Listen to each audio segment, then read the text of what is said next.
I needed an idea for today's project. Bearded Viking hasn't uploaded anything for 2 weeks. Matthew Peach already did a knife block, and I've made my version of that. Jasko's back with another Etsy knife hanger, and I'm not even going to start talking about Jeff. So, fuck it, we're building something from scrap wood again. At least the scrap pile never lets me down. Welcome back, ladies and gentlemen. Today I've got 4 different projects made entirely from glued up scraps. Some of this wood came from old furniture, some came from pallets, and some, honestly, I have absolutely no idea. It just appeared in a workshop one day. I'm too scared to ask questions at this point. The best part? These projects are ridiculously simple and don't require 5 grand's worth of festool tools just to cut a piece of wood in half. I know, shocking. Turns out, woodworking existed long before someone invented a $500 dust extractor hose. Even better, you can build every single one using whatever random offcuts you've been hoarding because they'll come in handy one day. Congratulations, today's the day you've been lying to your partner about. We're starting with something ridiculously simple, yet somehow it's one of the best-selling products on Etsy. Apparently, people are more than happy to pay for something you can make in about 15 minutes. I'm clearly in the wrong business.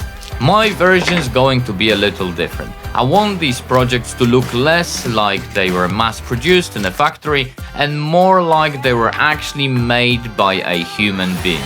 So instead of perfectly identical chamfers and roundovers, I'm freehanding all of them. It gives the wood a much more organic look, and if anyone spots a tiny imperfection, I'll just call it handcrafted. Right, time to drown these beauties in some hard wax oil and pretend I'm a professional. So, have you figured out what they are yet? If not, I admire your commitment to staying confused, because this one's about as subtle as getting hit in the face with a plank. Now, before you start typing "that's it" in the comment, calm down. Later in the video I'm taking one of these and completely butchering it into something you'd never expect. Yep, they're chunky coasters. I love them. Pretty sure I'm the only one in the house that does. The best part? They cost next to nothing to make, yet people happily pay good money for them.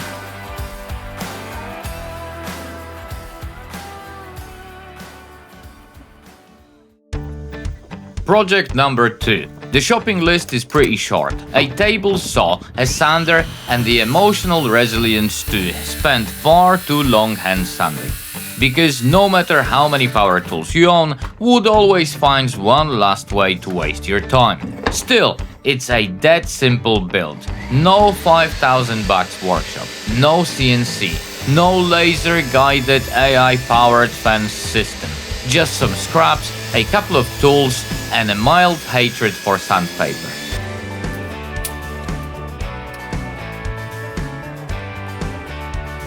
I'm not going to insult your intelligence by explaining this one.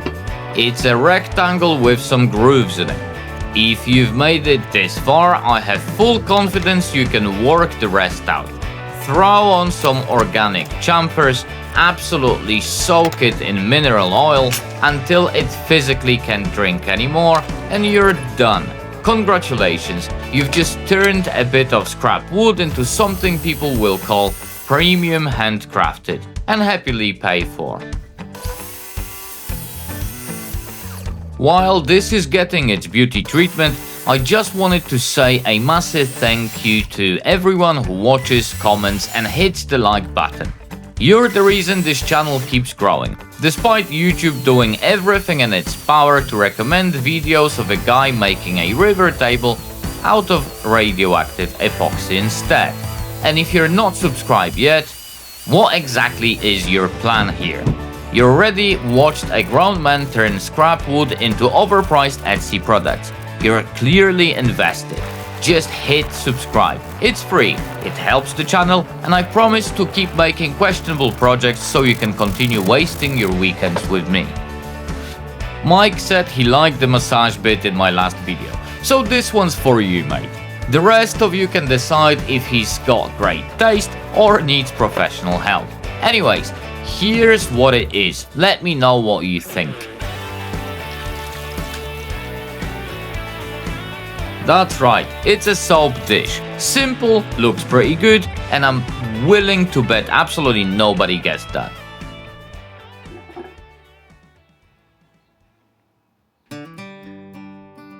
Yep, project number 3 involves a bit of 3D printing, but you definitely don't need it. I just couldn't be bothered making proper wooden templates, so I let the printer to do the work while I concentrated on the important stuff: eating. Judging by how I look in some of these shots, the strategy may have worked a little too well. Time to find a diet that burns calories as fast as the printer burns filament. I promised I'd improve one of the coasters, so here we are. This one's got a proper rare craftsman twist, because apparently I can't leave anything alone without making it unnecessarily complicated. You'll see what I mean in a second. I'm using these 3D printed templates with a router copying bit because making life easier is the whole point of owning a 3D printer. There are just 2 tiny details. First, make sure the template is properly attached. If it starts moving around, your router will suddenly become a very expensive random shape generator. Second, use a sharp bit. A dull one gets hot enough to melt the template, which is a fantastic way to turn a 5-minute job into an hour of whisking yourself.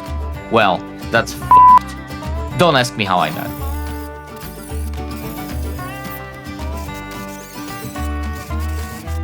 Now we are talking. Time to add some cheap electronics because apparently I can't leave anything alone.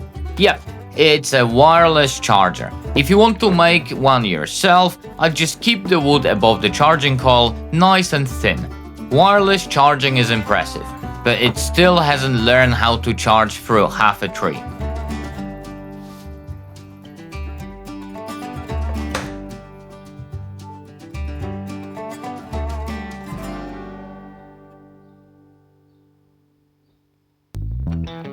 Finally, project number 4. This one's almost impossible to guess, so fill the comments with your wildest theories. I look forward to every single one of them being wrong. I'm shutting up now and letting the workshop noises take over. Enjoy the montage and don't wander off. I promise the ending's better than another YouTube ad.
Yep, it's a sunglasses hanger. And before you ask why, this one's entirely Viola's fault. She leaves her sunglasses absolutely everywhere, then spends the next 20 minutes conducting a full-scale search operation. Problem solved, at least until she forgets to put them back on the hanger. That's it from me. Like, comment and subscribe, otherwise the YouTube algorithm will probably send me a strongly worded email. Want to help the channel? Watch one of these videos next. See you in the next one.